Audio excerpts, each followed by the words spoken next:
sports show that you're going to find on Twitter. This is the Running Gun Podcast presented by Penalty Talk with your host, J Peeps and JC. Take it, guys. What's up, folks? Welcome to another episode of the Running Gun Podcast. I'm J Peeps. I'm JC. I just said today, well, you know what? We got to let them know because, man. Okay, I'm sorry. Go ahead. And today, we've got the one and only Miss Tiffany Green joining us this week. I'm excited. I can't wait. I'm I've been in this shirt for 24 hours. Like, I'm hyped. I'm hyped. That is the same shirt. It's the same shirt. It's the same cup. It's the same bottle. I'm ready.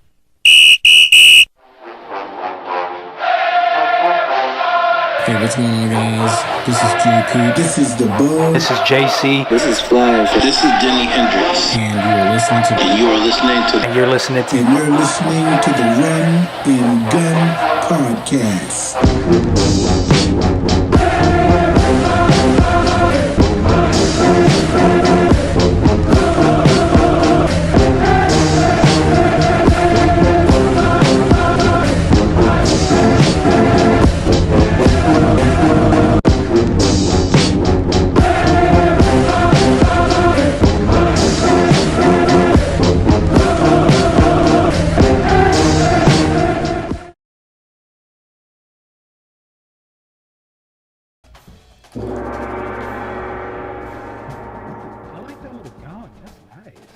I'm trying. I like that. So, for this first quarter, we got to start it off talking about our guests, of course. So, my first question is, Miss Tiffany Green, what year did you graduate from Florida A&M? And what was your major? Proud graduate of the School of Journalism and Graphic Communication, aka J School, in the year 2003. Okay. I got soul, and I'm super bad. There's been talk going around here, and I need to verify this with you. So, word on the street is that you was the mascot. Is that true? I was the mascot for a few games. All right. Hey, peeps, you gonna learn today. No, I would say that I was the mascot for a few games. I was Venom, but coincidentally, my longer stint or tenure was as the Queen of Orange and Green, along with my husband, who was the King of Orange and Green. Oh, okay. Were you married before you were Orange and Green, or? No, we were juniors in college at the time, and it took about a decade or more later for us to finally say I do to each other. So, yeah. Nice. I was in that hot costume, and Venom was hot in Florida. As you can imagine. Mm-hmm. It looked like a lot. I ain't gonna lie. So, when you first got to FAMU and you got to experience like homecoming and all that stuff, was that like your first ever time experiencing it, or had you gone to homecomings prior to that? Yeah, I pretty much grew up bleeding orange and green. 4th generation Rattler. Like my great grandmother was graduated in 1908. Wow. So I always knew about FAMU on my dad's side, and on my mom's side, I was 3 generations. So my parents had the bumper sticker that say "My child and my money go to FAMU," and my parents made that real clear that if I wanted to have a nice college experience, that FAMU was the way.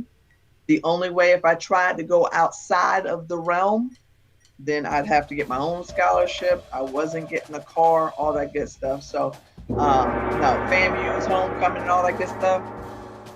That was old hat, but I love it each and every time. I hear you. Okay. Switching gears a little bit. Right? So why aren't you wearing your pearls? Excuse me? I don't wear I don't walk around the house and just, wear my pearls. Typically, I wait for a little dressed up opportunity.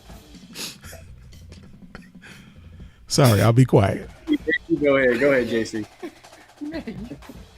This voice of God, I don't know if you're tuning in. This was new for me, so I was like, wait a minute, hold up, I need to see his Oh my God! So switching gears a little bit. Oh man, why do you always do me like this? Switching gears a little bit. So what made you want to do sports broadcasting? Like what got you interested in that sort of line of work right there? It was something that honestly I always knew that I wanted to do as like a 5-year-old. I wrote in my yearbook, like, what do you want to be when you grow up? Sportscaster. I was amazed that I could even spell it, probably with the help of my parents, but I just loved sports forever and always. And so I played it growing up. I watched it on TV. I was a gamer, so I was all about Madden and later NBA 2K and all that kind of stuff. Like, I just love sports. And I played basketball and golf competitively in high school. My parents said, no, you're not going to college playing a sport, although I got a bowling scholarship. You're like a dude's dream. Anyway. What? Literally. But I just knew that I loved talking about games. I had opinions on the games. I wrote letters to the editor of the newspaper. Like, I was intense. This was like what I ate and breathed and slept and all that kind of stuff. So I think it was a natural time for me when I went to FAMU, knowing that they had a great J school, that I could be a part of that and hone my skills and follow the passion that I, was kind of set out before me. Kind of what I feel like, God placed me on this earth to do as part of my purpose. Nice. So here's my question. I know the other guy on ESPN, he's got his Give Me 5 thing, but see, no one ever asked about Tiffany's Give Me 5. So I want to know. I'm gonna test your knowledge with this. I want to know Tiffany's Give Me 5. Wait a minute, you gonna test her knowledge? Hold up. I want to know Tiffany Green's Give Me 5 top 5 wide receivers to ever come through FAMU. I want to know. Ooh. Wow. Yeah, you are. You are testing me. Usually I say that I do a Tiffany's 2 cents. That's what I'm hearing. Jay's got the Give Me 5. I've got the 2 cents. The two that stand out to me most are Quay Nunnally. Was just talking about him with Quinn Gray this past weekend. And then I'll go Terry Mickens. Oh, yeah. And to add a bonus, I'll tell you the kid that I really liked. Oh, no, he was a quarterback. What was Kanan Lamb? Kanan Lamb was a quarterback. Kanan Lamb was a wide receiver. Oh, he was a wide receiver, right? Okay, so yeah, it was Kanan Lamb, because I remember who was it that used to do it? Kenneth Jones was the PA at the time, and he used to always claim Kanan Lamb. And I like that new kid though, but he just graduated. Xavier. Oh, he's still there. He's still there? He came back after his COVID year? Yeah. Oh yeah. I like him a lot. Xavier Smith. Mm-hmm. Is that what I want to say? Okay. So I gave you 4, so it was like my 2 cents, like 2 plus 2. That was good though. That was a good list. I like that. I like that one a lot. You got some rack boys and you got a new rack boy on the list. Mm-hmm. That's right. That's right. Rack boys. Special era. Okay, guys, come on. Ask a question. Come on.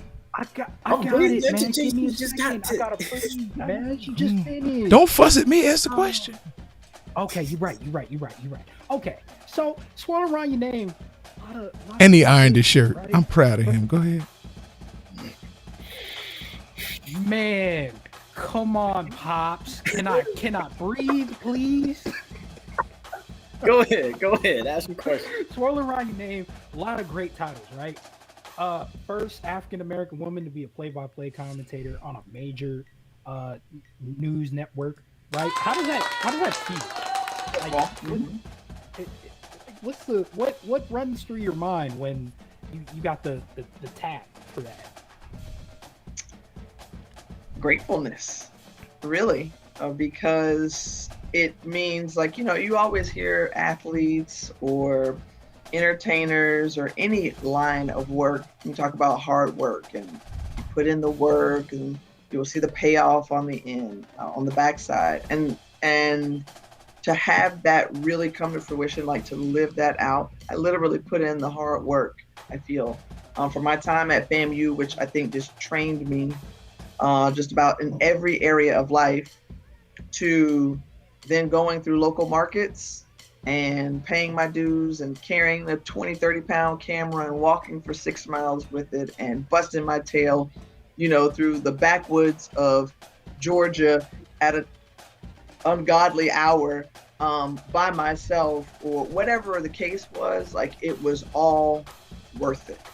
And to sit before you to say that I'm living my dream, that's why I'm grateful. And I think there is a wonderful significance that comes along with it, right? And that you're carrying the torch and you want to keep it lit for others to come behind you, but you got to do your job in holding it to be able to pass it forward. So I take it with great care, and I know that it's a great responsibility that I've been given, and so I try to perform and do my very best and be my best version of self in order to keep it going.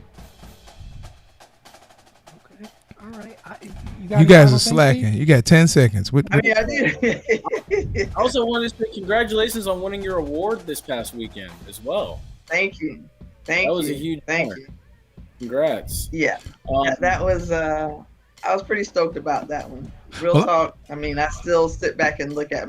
This is Dawn Staley, right? Like, right. Champion several times over on multiple levels, whether it's winning 3 golds or a national championship or having great success at the WNBA, and a wonderful college player, awesome human being. So yeah, right. Really, really cool. Well, I got to ask a question because they're taking too long. So having gone through Hillsborough Senior High School, if I'm correct, right? HHS, go Big Red. Okay. So you didn't even go to Hillsborough. What are you talking about? My wife works at Hillsborough, so calm down over there. New Buccaneer fan. So my question is, I some comments come up on the show when I've seen you reporting. How hard is it for you not to let like Hillsborough Tiffany come out? And have you ever had that time where you just really wanted to say something, but you had to like swallow your tongue on air? All the time.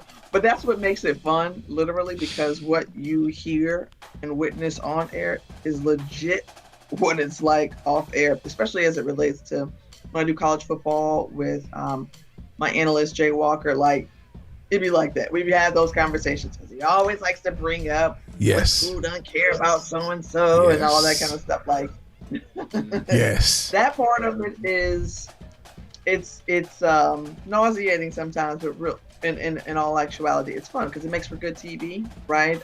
It's genuinely how we feel too, because just like y'all sit up here, probably go back and forth talking smack about your team, about who you rep, about whatever, but kind of doing, the same thing there. So sometimes I have to remind myself to dial it back, but that's the fun. Like, you just try to get the jab in. That's the game. Like, you just try to find a way. A workaround for the jab. Yes. I was like, you're better than a lot of the people. I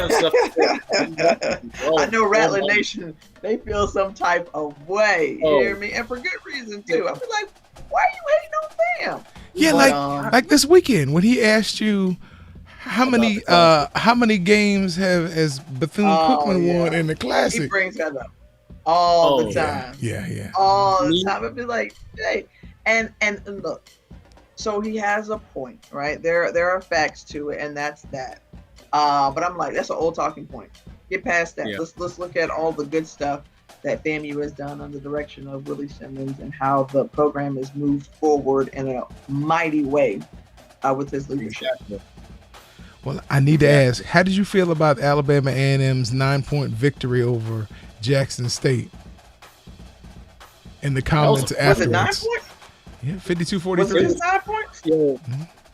Woo! 52-43. Because it felt like, and I say that only because they hung 52 on them. Yes. And it felt like they had complete control, like most of that game. Yes. Defense, they'll need to shore up for sure. But Yeah. offensively, as good as advertised, Aquil Glass is that deal. Can't wait to see him potentially play on Sundays. Thankfully, we'll get another season of him in the fall. But Alabama A&M, very important game this weekend, right? Against Alabama State. The Magic Bulldogs Classic. really good. Magic City Classic. Now, Magic City Classic, I gotta say, is like the best classic that I've been to. I don't want to start anything. I don't want to start any problems. But yeah, and I grew up going to the Florida Classic all these years when it was in Tampa, and then it moved now to Orlando.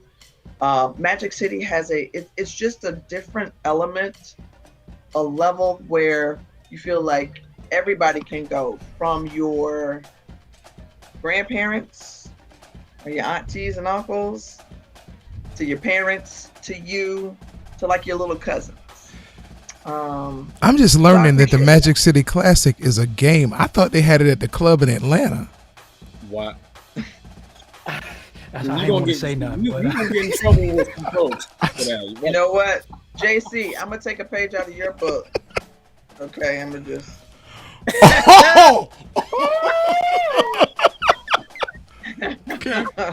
Excuse me now. Excuse me. Let me just. There you go.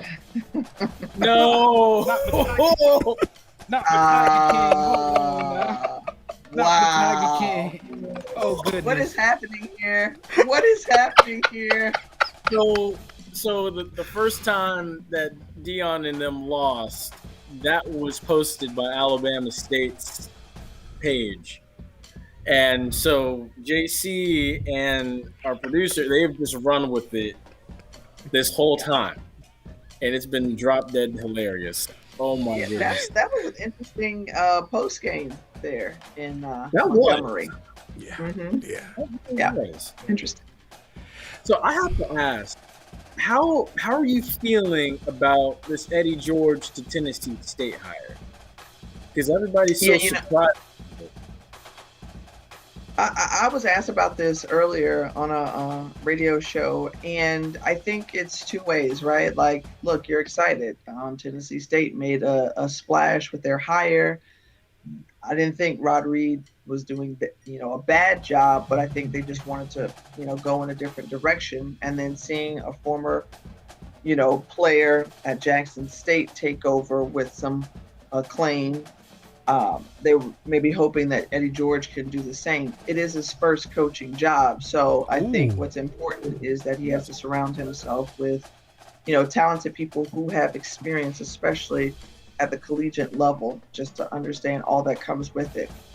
At the same time, it's twofold, because there are a lot of, coaches out there currently who have spent their adult life dedicating themselves to this craft. Who have been in the pipeline, and now you see someone come in with no coaching experience. You just may feel some type of way about it. So I know a lot of the great assistant coaches that I've come across, especially in HBCU football, who just need a shot, a chance, an opportunity, and are still awaiting that. So I hope that they too get the same looks and consideration that Eddie George does. Again, having, limited to none coaching experience. Yeah. Now, Come on, guys. Just breathe. Just breathe. Quick second. My internet trying to catch up. Now, another thing happened too. So FAMU's non-conference opponents for the future dropped, and they include some interesting games. Troy, South Alabama, UAB, which is University of Alabama, Birmingham, Georgia, Miami, and Florida for the first time since 2003. So I gotta ask, like, which one of those kind of excite you the most as far as non-conference games? I'd probably go with I would say none. But if I had to choose Oh my God! one, I'm guessing I would go to maybe South Alabama program that's kind of trying to come back up on the rise. I think it's I think out of those first three, especially that you named, those are all potential winnable games for FAMU because Troy was hot for a second, and then what's his name, Coach Brown left, right? Neil Brown left. His name is Neil Brown. So he's gone. So I think that's a winnable opportunity. South Alabama just kind of restarting with their program, and then I forgot who you said is the third. UAB. UAB. So yeah, as well. I think those are winnable games, and so I like the non-conference scheduling from that perspective to keep the competition really more focused, as opposed to maybe some of the latter games that you mentioned. Yeah, I will say the game I went to in 2003 when they played Florida wasn't the result I was kind of hoping for, but I will say that was the one time I remember every person in the swamp literally stood up and they just gave a standing ovation, and they did not sit down the whole performance. And I remember a whole bunch of people in the swamp were just like, "You guys get this every weekend? Every weekend?" Oh, you mean with the band? Yeah, of course he meant the band. He wasn't talking about the team. He had to mean the band. That was the swamp never got that loud at halftime ever in its existence. Yeah, it was fantastic. But that now brings us to the NFL, and with the NFL, all right, hit me with rapid fire as I gotta put a little one down. I got a 6-month-old that I gotta put down. So hit me with some rapid fire. I got you. Who do you think's the best running back in this draft? Now you're putting me on the spot. You got Najee Harris. You got Patterson out of Buffalo. You got Rondale Moore, although I feel like he's a lot. Travis Etienne. Yeah, Travis Etienne. There we go. I like him. Well, I think he's got a great first step in burst of speed. He can hit the hole well. I think he's gotten tougher over time in that backfield, because at first I thought he was a little lean and light back there, but I think he is clearly he was an every down back, but I think he's gotten stronger as an every down back. So I like him, and he can catch out of the backfield as well. Okay. Rapid fire. JC, you want to pitch in on that? He's been drinking that rum. I like Najee Harris. Come on, man. The size. It's the size. I'm with you. Can we pick a non-Alabama running back? Oh, but it's hard not to, right? I mean, we live in an age with Derrick Henry. It's very hard not to pick an Alabama running back. I mean, even Alvin Kamara came from Alabama. It's kind of. But see, look, a lot of people have been drawing the comparison with Etienne, and I'm glad she said Etienne. A lot of people have been drawing that comparison with him to Alvin Kamara, as far as pass catching ability, balance, acceleration, everything like that. So I understand. So he could slip, and somebody, I will say Etienne does give you that. Somebody could end up getting him.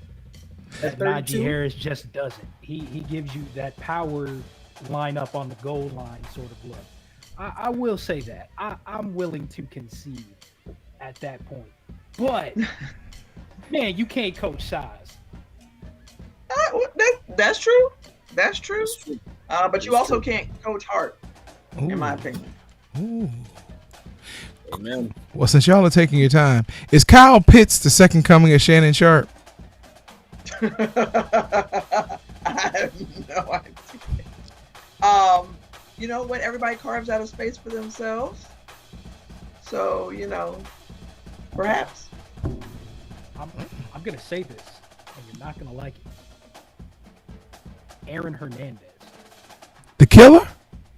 Stop. Right. Chill. All right. See? Now you see how y'all immediately took it there? That's not what I mean. Aaron Hernandez on the field.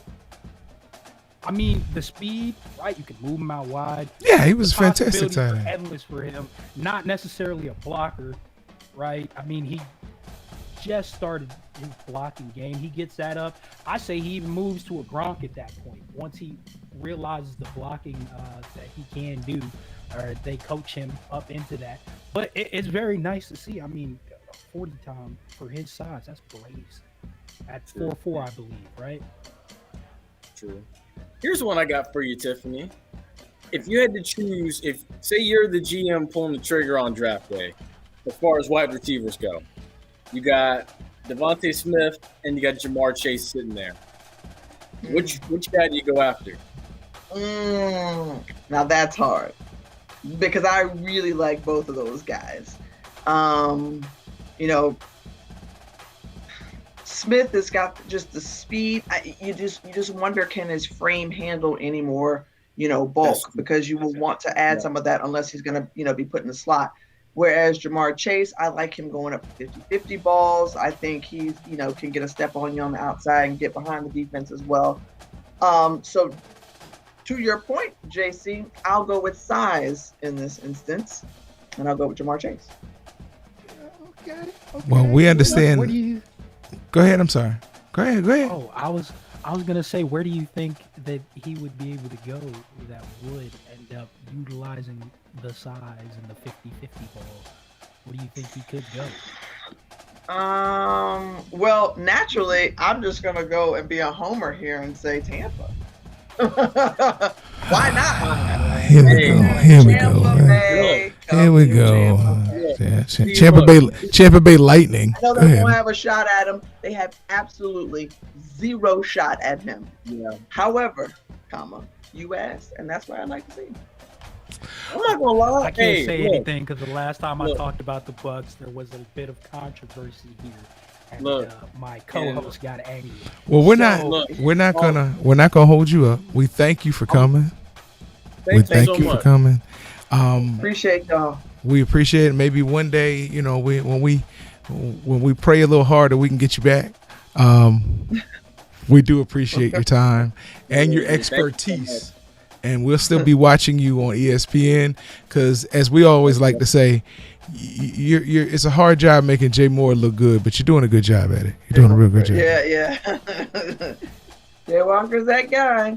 Appreciate you all, JC, JP. Will y'all be calling the Magic City Classic this weekend? We will be calling the Magic City Classic from our homes. Awesome. Okay. Not from the club. All right. Okay. 7:30 ESPNU on Saturday. I will be watching. All right. Ladies and gentlemen, Miss Tiffany Green, thank you. Thank you. Wow, man. Now, where were we?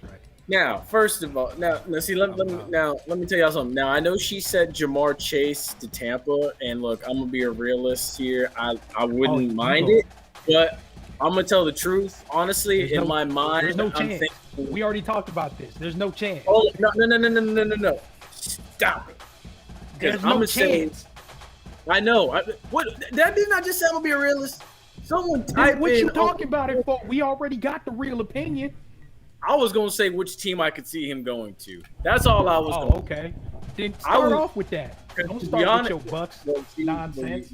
We'll see. It don't matter because y'all ain't gonna beat them anyway. But excuse me, Tampa Bay. I could see. I want to say Jacksonville because that seems to be the place every wide receiver from LSU goes, but I don't see that happening. I could see him in Jacksonville. Let's be honest. I could see him there. High. What? I know exactly. It's too high for this draft, and I don't see him lasting to the second round. Jacksonville's already taken Trevor Lawrence. Let's find somewhere else for him to go. Philly would be my next assumption. I would say Philly. Philly, yeah. I give you that one. Other than that, I mean, where else? Atlanta? I'd love to see him go to Baltimore.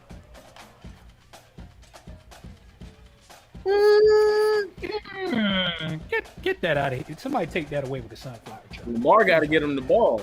Really? Sunflower? Okay. Lamar got to get. Why y'all got to do this with the sunflower trucks? Because we don't have a guest on here now. I get to be loose again. Oh my goodness. Oh my goodness. Oh, you gonna do me like that?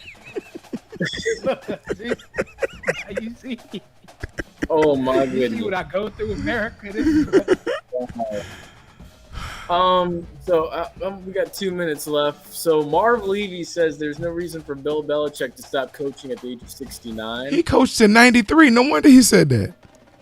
I mean, honestly, it goes back to what he said and what Bill Parcells said. As long as you love doing it, keep doing it. Bill Parcells is one to say, when you start thinking about retirement, that's when you've basically retired. But if you just keep in mind some of these names that have coached beyond 70, you had George Halas, Romeo Crennel still coaching. Marv Levy coached well into he was 76. Tom Coughlin coached into the 70s and then worked with the Jags a little bit after that. Pete Carroll, he's 70, he's coaching still. So, I mean, why not? I don't think it matters because it's not like he's a coach who's stuck in the past or anything like that, right? And it's not like it's damaging to his health or anything as far as we know. So I don't think it really matters at this point whether he decides to coach into his 80s or not.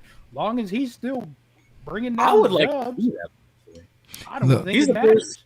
If he gets my quarterback out of Ohio State, he'll be coaching until his 80s. Ooh. If he gets Justin Fields in New England, he'll be coaching until his 80s. Can I challenge you? Can I throw you out? Yeah, go ahead. First of all, why would you? I understand why you would want Lamar Jackson 2.0, but we see the problems that your team, the Ravens, have had with Lamar Jackson 2.0. Damn near splitting the locker room of his own accord with can't throw the ball downfield to receivers, right? The same thing that we was talking about way back in the day when he decided to declare, right, about his accuracy, right? Now, yes, he has started to get better, but tell me how in any way does Justin Fields tape even closely resemble Lamar Jackson? At least Lamar Jackson, his final year, had a decent tape to go in with. His, off of COVID season, right, with the Astros, I'll give him that, did not have a good year. Definitely did not. And was carried by Trey Sermon. Now, you ready for me to respond? I'm ready. No, I'm ready. I don't want you to respond. I don't want you to respond to that. I'm responding. So, what I would say is, look at the tape. Look at the film closely. Lamar Jackson is a victim of hit you in the hands is a bad spot. He's had a lot of receivers that just will not hang on to the ball. He's had injured offensive linemen this past year. He's worked magic with what he's had. Now you give him an outstanding receiver like the young man out of LSU. You give him you give him that to go with Mark Andrews at tight end. Then you'll really get to see the real Lamar Jackson. So you can take your comments and put them in a sunflower truck. Listen, I'm not going to discount the fact that NCAA news. They don't be catching his pass. They got him messed up. Right? Mackenzie Milton. Actually, things regarding get off. But it does not matter because he still is plagued by inaccuracy, and he's just not that consistent that you would expect going into what year is it now? 3 as a starter. Yeah, year 3 as a starter. All right. Next will be his contract season. Yes. So what's going on with Mackenzie Milton when we can talk about something relevant? So Mackenzie Milton actually was very impressive during Florida State's spring game. He made some pretty good throws. He was running around on that leg. Last time we actually saw Mackenzie Milton, it was that unfortunate injury that me and JC were actually present for the War on I-4. And the other thing too regarding Florida State, they're getting a football-only facility finally. It's kind of ironic. The thing that Jimbo wanted ever so much that they would not give to him, they are finally giving it to Florida State. Well, I mean, so I just want to know what everybody's piece about that. You see, he was mad with his hand in the cookie drawer anyway. Yeah, So yeah. I don't think it really matters at this point. But no, it really is good to be able to see Mackenzie Milton being out there playing, especially after such a gruesome thing. I mean, I think when we were sitting there watching it and they were showing the replays, I think they showed like the bone in the replay while we were sitting there, and everyone's just mouth dropped, and there was dead silence. The thing when the injury actually happened, and seeing it live and in person versus on TV, at first you thought, okay, he got routinely tackled, he'll get up, but then you saw him not getting up, and you were like, okay, something's wrong. But then, like you said, we saw the replay, and I was like, oh my gosh, I really felt bad for him, and I'll be that person. I will be that person to go out and say, if he doesn't get hurt in that game, UCF beats LSU in the Fiesta Bowl in that bowl game. They do. I really think they do. Yeah. I mean, during that time, I don't think there was ever really talk of him going super high in the draft, but there was talk of him going at least second, third round. Right? Yeah. I mean, and to lose that kind of a presence in the middle of the season to such a devastating injury, air out the balloon, it's just gone. Like, it's terrible to see. Because if you remember back to it, for that AAC Conference Championship, they had to rally from a significant deficit to beat Mike Norvell in Memphis. Yeah, absolutely. I mean, that says a lot about the people that he had around him. And then, like you said, the emotions were gone. The air came out of the balloon come bowl season, and there was enough film on that to where LSU was able to stop them. But the other thing too regarding UCF is it's got to be Gus Malzahn. Gus Malzahn wants to get Florida, Miami, and Florida State all on the schedule. Finally, we might get to see this UCF Florida game. All right, I wonder if his wife beats him, because he's got to be into taking licks. Stop. You know, you never saw the SEC wides, bro. Beyond that, I will say, I think it's funny because now all of a sudden he's the little guy promoter, right? Now that he works at UCF, we wasn't hearing this type of stuff when he was coaching at Auburn. He wasn't saying none of this stuff. He wasn't trying to take on no Alabama State. Because he feels that, I'm not going to lie. Whenever Alabama and Auburn were both ranked, I believe there was some stat saying that Nick Saban couldn't beat him when Auburn was ranked. I don't know. Someone fact check me on that. Because there were Go ahead. I'm looking for the rings on Gus Malzahn's finger that did not come under Gene Chiswick. Yes, it did. That's true. And I'm saying I'm looking for the rings that did not come under Gene Chiswick. That's true. Oh, That's no, true. there are none. There are none. Yeah, there are none. Yeah. Now, you are correct. Quick question. Why is Kellen Mond so overlooked in this draft? He's a prototypical quarterback.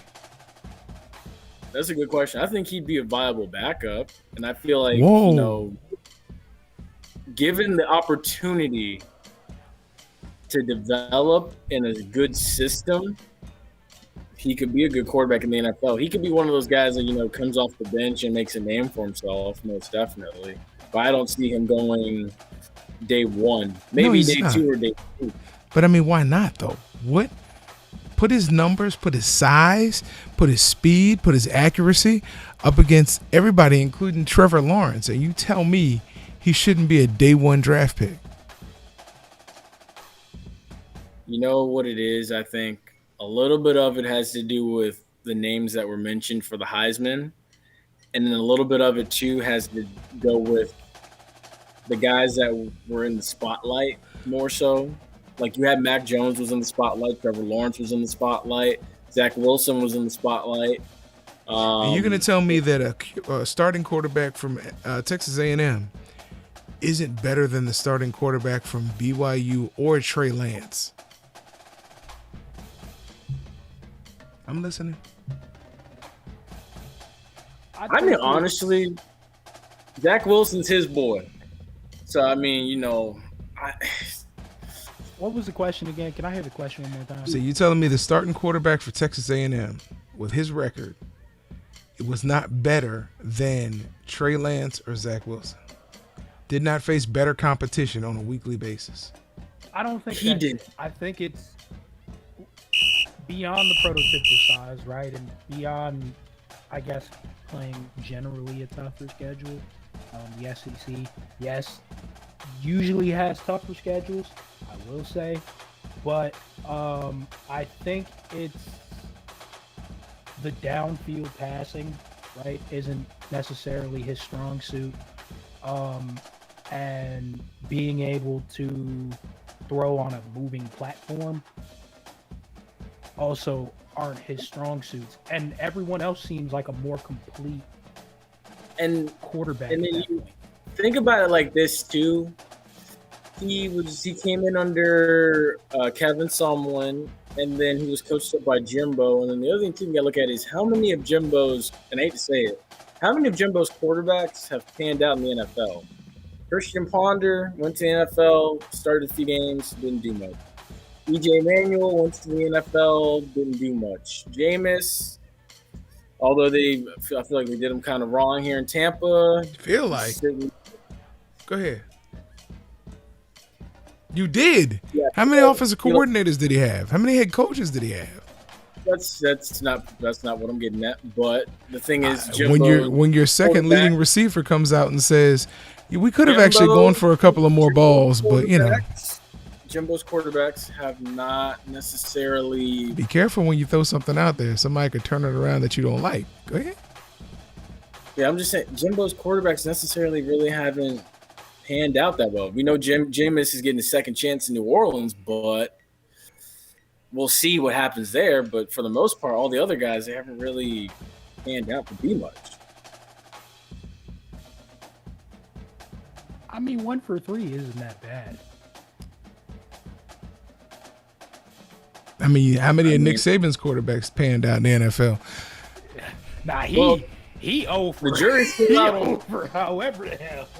I will say honestly, Alabama hasn't really produced a quarterback that was top flight since Joe Namath. And they threw the Super Bowl, so yeah, go ahead. But I mean, about Nick Saban. Yeah, we're talking about Nick Saban. We're talking about Alabama. We're talking about Nick Saban. Nick Saban's a defensive-minded guy. He primarily coaches defensive back. Jimbo, but you had Lane Kiffin as an offensive coordinator. You had Steve Sarkisian as an offensive coordinator. Tua is a starter right now. Jalen Hurts is going to be a starter next season. So he's 2 for 12. But, okay, didn't I just say that Nick Saban was a defensive-minded coach? It doesn't matter, Jordan. I'm Jay Peeps. But then also, to James. Hey, Jimbo, how can people follow you guys? Follow us on our social media platform. On Twitter, Facebook, Instagram. Like and share on YouTube. Shoot us an email, flagandplaysports@gmail.com. Thank you again to Tiffany Green for showing up and doing such an excellent job. Thank you. Appreciate that. And again, there's a difference. Jimbo, Nick Saban. I'm going to leave it at that. We'll see you next week. There's no difference. We're probably going to have this conversation roll credits. I already said it. There's no difference. Ooh. What's going on? Oh, what's up? Sorry for the bit of lateness. There's been some technical difficulties, but we are beyond that now. Yes, sir. I'm JC. I'm J Peeps. Welcome to another episode of Running the Podcast. Wonderful episode for you today. Lots of An amazing episode. An amazing episode. Lots of stuff to talk about in the NFL.